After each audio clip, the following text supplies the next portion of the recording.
Ang nakakatakot na pugad. Sa isang liblib na probinsya sa gitna ng kagubatan, may isang matandang kubo na matagal nang pinabayaan. Doon, may isang malaking puno na tila may kakaibang enerhiya. Hindi alam ng mga residente, sa loob ng punong iyon ay may pugad ng mga putakti na unti-unting lumalaki ng hindi pangkaraniwan. Nagsimula ang lahat ng si Mang Ernesto, isang magsasaka, ay makarinig ng kakaibang ugong mula sa gubat.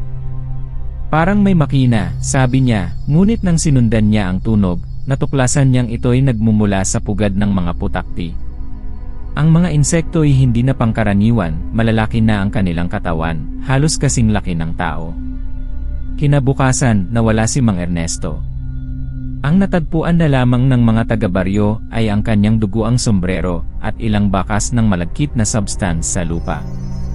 Makalipas ang ilang araw, nagsimulang sumugod ang mga higanteng putakti sa mga bahay sa baryo.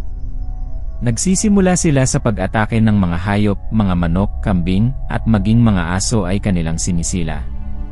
Ngunit hindi nagtagal, tao na ang naging target nila. Isang gabing madilim, narinig ang nakakakilabot na ugong ng mga putakti. Sina Mang Cardo, ang kapitan ng baryo, ay nagtipon ng mga kalalakihan para bantayan ang baryo. Bitbit nila ang mga sulo at itak, ngunit nang dumating ang mga putakti, ang kanilang mga katawan ay matitigas na parang bakal at ang kanilang mga tinik ay may lason. Isa-isa nilang binihag ang mga residente, tinutusok ng kanilang matutulis na stinger at inihahatid pabalik sa pugad. Doon, ang mga biktima ay binabalutan ng malagkit na wax, parang kinitil na buhay ngunit nananatiling humihinga.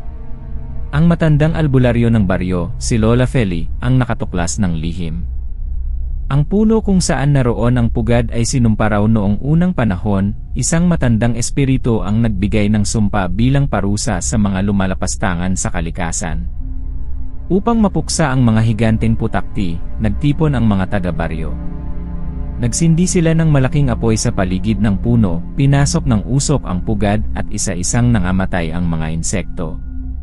Ngunit bago tuluyang lamunin ng apoy ang pugad, narinig ang huling nakakabining ugong, parang babala na babalik sila balang araw. Hanggang ngayon, may mga nagsasabing tuwing gabi, naririnig pa rin ang mahinang ugong mula sa kabubatan. Walang nangahas lumapit. Ang puno ay nananatiling nakatayo, waring nag-aabang ng bagong biktima.